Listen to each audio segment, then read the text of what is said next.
How you are in the world matters. Overwhelm is inevitable and optional. Time to listen up and make it optional for you. Hello, this is the 60th episode. I'm very excited. 60th episode. Amazing. So just over a year ago, I decided to dare to put my voice out there. Here's the 60th. It was just like that. So I'm recording it outside. I don't know what the sound quality will be like. It'll be interesting. You might be able to hear my chickens, who will probably come to say hello. Maybe Nutmeg will do a little bark for you as she pretends to be an enormous scary dog to guard us all. Hopefully you can hear the birds singing. It's very beautiful out here, but I hope you can still hear my voice clearly. If it's rubbish, I'll do it again for you. Why am I recording it outside? Well, first of all, I can, and I think for me, I know it's really important to keep stretching those boundaries and remember. So I've done a lot of work, and when I say work, the work is the letting go of the habits that stopped me living in this way. I've done a lot of work to create a life that works for me instead of having a life where I feel like I'm just working to keep my life going. Chomsky's come to say hello. Hope he doesn't land on the keyboard. He's a big, heavy, beautiful, old, grey pussycat. Good boy, stay there. I'm just recording a podcast. No, don't jump across the laptop. So, creating a life that works for me instead of a life where I've got what I wanted because I'm good at working hard towards what I want, but it just didn't work for me. You might really relate to this, you're lucky. You've got so much, you're loved. Maybe you can't feel that love though, I have to say. That was a big one for me, being able to feel that love. Oh, and that brings me to my birthday now. I can see this is going to be a slightly wandering episode because I'm pausing and thinking in the garden. It's so nice out here. And this is very close to where I sat on my birthday and just cried with happiness because I can feel the love now. It wasn't that I wasn't loved before. I said I couldn't really feel it. And now I can because I'm really good getting out of overwhelm, getting out of my head, of just pausing for a moment and questioning the nonsense about how I ought to be different, I ought to be better in order to be loved. So I'm going to invite you to do the same. Have a life that works for you. You really do need to take the overwhelm seriously and question all those thoughts, those overwhelming thoughts about how you should be doing things, you ought to be better, comparing yourself to other people. Because if there's one thing I've learnt from working very closely with a very, very specific group of lovely, lovely people, is that we are the people we compare ourselves to. You are the woman or the man you compare yourself to. I think that doesn't make sense, Heidi. I'll tell you why. Because the people I work with are lovely, lovely people. But they can't see what I can see, obviously. I have blind spots. We can't see. That's why working with a coach or a mentor is so good for us. Because sometimes we need that help, like having a mirror held up. So the people I work with are all amazing, and from the outside, oh my God, they look so successful. They are so successful, just as I am successful. But on the inside, they just don't quite feel it. They spend a lot of time shoulding themselves, a lot of time thinking they should be better than they are. They can't really feel. They can't feel their own success very well, and they can't feel the love of the people around them. And this is just tragic. It's tragic. I mean, I look back at my life and think, oh my God, you had so much that you couldn't feel. And that just feels sad now. I don't mind. I don't mind now. I don't keep the sadness in the past. I've learned from it. It's valuable. It's really valuable to look at what's going on for you and where there's sadness, where there's heaviness. But in particular, it's really worth looking at the areas of your life where you're shoulding yourself. So this is an interesting one. So one of the things I work with people is to question the shoulding, to stop shoulding. And this tends to be quite, pretty quickly a success, because if you focus on one thing, you can get good. As soon as you start noticing it, you can challenge that. Should. You start to hear how you're talking to yourself and how much pressure and how you're actually kind of overwhelming yourself. But what's really interesting is it can then be really disappointing, when you realise that you're still doing it. So you've got a lot of your life back and you know not to should yourself, and then you start doing it again. It's like, what's going on? I was talking to a client this week who's amazing, has had extraordinary results working with me, and she's done the work.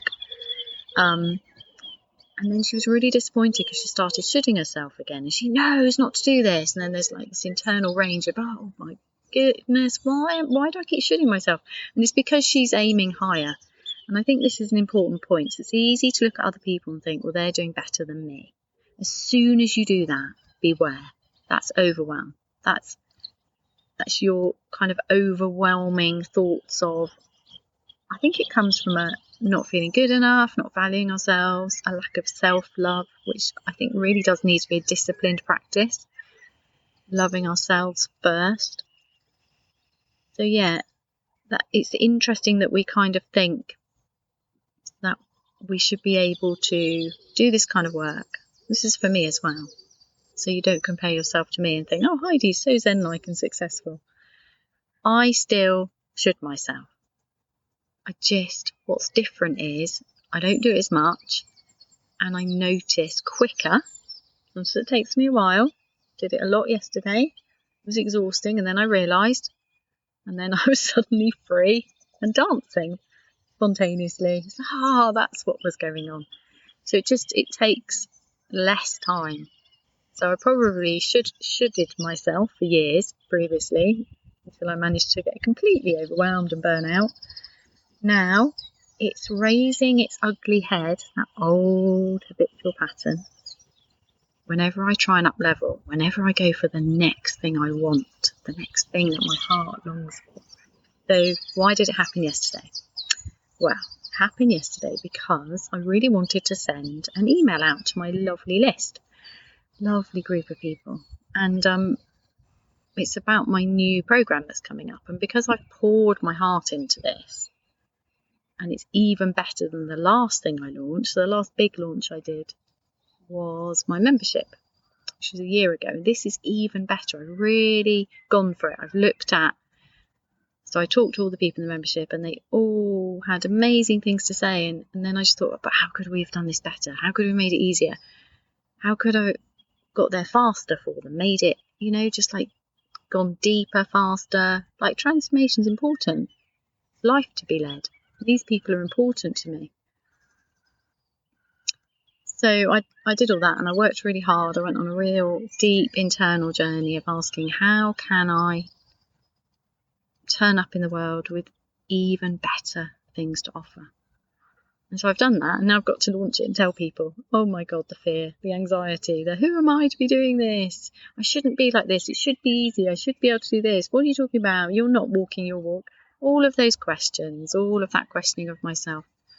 So all the shoulding came back. I should be better at this. I should be better at marketing and sales because it's important to let people know. Should. And then I realised this was nonsense. Of course it's nonsense. It's all nonsense. And the shoulds went. Once I realised properly, I went from the kind of internal rage of what's wrong with me, why can't I do this better. Be a better entrepreneur, Heidi. Be a better change maker. Be a better podcaster. Yeah, so yesterday I also got a lovely email from the wonderful Buzzsprout who hosts my podcast. They're so lovely. They make it so easy and nice. Saying I'd congratulations, 2,500 downloads. And I was so excited, followed by, but you should do better. Actually, that wasn't a huge one for me. I'm very good with the podcast of saying no, because I have people contacting me saying, I loved that episode. That episode changed my life. I mean, for goodness sake, that's amazing. But if it reaches one person, it's worth it. So, yeah, 2,500 downloads. Personally, I think that's amazing. I think it's magical. But if I compare it, if I do the should be better, Heidi, then in a year, some people are on like, I don't know, I have no idea because I've stopped doing it and I don't know what the numbers are. But yeah, whereas to me, 60 episodes, 2,500 downloads, and an increasing number of people reaching out and saying thank you. That does it for me. That does it for me. I'm happy. I mean, I still think that it would be a good thing to do to reach more people. And I think I'm starting to realise, I am definitely starting to realise the value of my work and how important that is. So I will be stepping up my efforts to get it to more people. In fact, you can help by sharing it. It'd be really, really nice. Every time you share it, every time you subscribe, every time you tell somebody, every time you forward a episode, every time you contact me and let me know what it did, or, you know, write in, tell me what challenges with overwhelm you're facing. I'd love to make an episode especially for you. Don't need to mention your name, all confidential, unless you want me to, you know. So, this episode is recorded in my garden. I hope that you can hear me and that you can also feel the loveliness of the spring sunshine, the birds singing, and Chomsky nearly landing on my laptop. Oh, did you hear the chickens? Rosie's sunbathing. Oh, it's beautiful out here. I'm so glad I made this decision. Even if I have to record it again for you, I'm glad I made the decision to shake it up, to realise, to remember that this is my life. I'm doing it my way, and recording in the garden is a joy and a gift. In fact, recording at all is a joy and a gift. And when you listen to this and it lifts your day, that's it for me. That's amazing. That fills me. That fills my heart, even when you don't tell me. So, stop shoulding yourself. Stop thinking you should be better at everything. Or actually, let's back that up a bit, because that's quite difficult. Notice when you're shoulding yourself. Notice when you keep saying to yourself you should be better. Notice when you're comparing yourself to others. And instead, consider the idea that you are already perfect just as you are. You don't need to be better, that you might like to be better, but that should be fun, a really nice challenge you can get your teeth into. And get curious about the idea, just for a moment, that the people you compare yourself to are just like you. And that inside, there could be all sorts of shoulding and wishing they were better going on. And if you get curious about that, and have compassion for yourself and them, and see how much you have in common with the people that you think you should be more like, or you're comparing yourself to. Just notice what comes up for you. If you do that as like a playful, interesting study, see what insights come up. It's definitely worth a go. Right, I'm off. Have an unexpectedly lovely week, and I'll see you again next Wednesday. Thanks for listening. To find out more about my tiny, huge, life-changing practices, please visit www.heidimark.co.uk.